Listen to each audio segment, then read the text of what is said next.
சென்னை மெட்ரோவின் 2ஆம் கட்ட பணிகளில் ஒரு மிக முக்கியமான மாற்றத்தை சென்னை மெட்ரோ ரயில் நிறுவனம் கையில் எடுத்துள்ளது. இதுவரை அண்ணா சாலை கோயம்பேடு செல்ல வேண்டுமென்றால் பல இடங்களில் மாறி மாறி செல்ல வேண்டிய நிலை இருந்தது. ஆனால் இனி அந்த கவலை இல்லை. ஆலந்தூர் மெட்ரோ நிலையம் சென்னையின் மிகப்பெரிய போக்குவரத்து மையமாக மாறப்போகிறது. அது எப்படி, என்ன மாற்றம் செய்திருக்கிறார்கள்? சென்னை மெட்ரோவின் 2ஆம் கட்டத்தில் மொத்தம் 3 வழித்தடங்கள் அமைக்கப்பட்டு வருகின்றன. இதில் காரிடார் 5 என்பது மாதவரத்தில் தொடங்கி கோயம்பேடு வழியாக சோழிங்கநல்லூர் வரை திட்டமிடப்பட்டிருந்தது. ஆனால் தற்போது வெளியான புதிய தகவலின்படி அந்த வழித்தடத்தில் செல்லும் ரயில்கள் சோழிங்கநல்லூரோடு நிற்காமல் அங்கிருந்து அப்படியே ஆலந்தூர் வரை நீட்டிக்கப்பட உள்ளது. அதாவது மாதவரம், கோயம்பேடு, விருகம்பாக்கம், வளசரவாக்கம் ஆகிய பகுதிகளிலிருந்து வரும் பயணிகள் இனி சோழிங்கநல்லூர் சென்று இறங்க வேண்டிய அவசியமில்லை. நேராக ஆலந்தூர் வரை ஒரே ரயிலில் பயணிக்க முடியும். இந்த மாற்றத்தால் யாருக்கெல்லாம் பெரிய லாபம் தெரியுமா?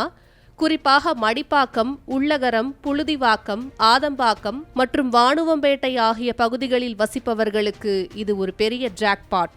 ஏனென்றால் இந்த பகுதிகளில் மெட்ரோ வந்தாலும் இவர்கள் கிண்டி, சைதாப்பேட்டை அல்லது ஏர்போர்ட் செல்ல வேண்டுமென்றால் முன்பு திட்டமிட்டபடி ரயிலை மாற்ற வேண்டிய சூழல் இருந்தது. ஆனால் இப்போது காரிடார் 5 ஆலந்தூர் வரை நீட்டிக்கப்பட்டுள்ளதால் இந்த ஏரியா மக்கள் நேரடியாக ஆலந்தூர் வந்து அங்கிருந்து ஒரே நிமிடத்தில் விமான நிலையம் செல்லும் ரயிலிலோ அல்லது அண்ணா சாலை செல்லும் ரயிலிலோ மாறிவிட முடியும். இதனால் பயண நேரமும் பாதியாக குறையும்.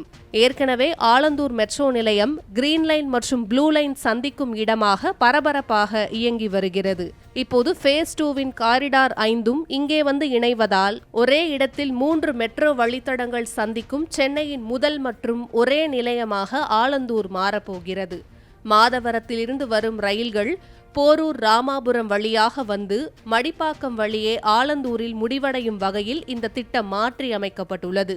இந்த திட்டம் பயன்பாட்டிற்கு வரும்போது OMR மற்றும் IT காரிடாரில் வேலை செய்பவர்களுக்கும் வடசென்னையிலிருந்து தென் சென்னை வருபவர்களுக்கும் பயணம் மிக எளிதாகிவிடும்.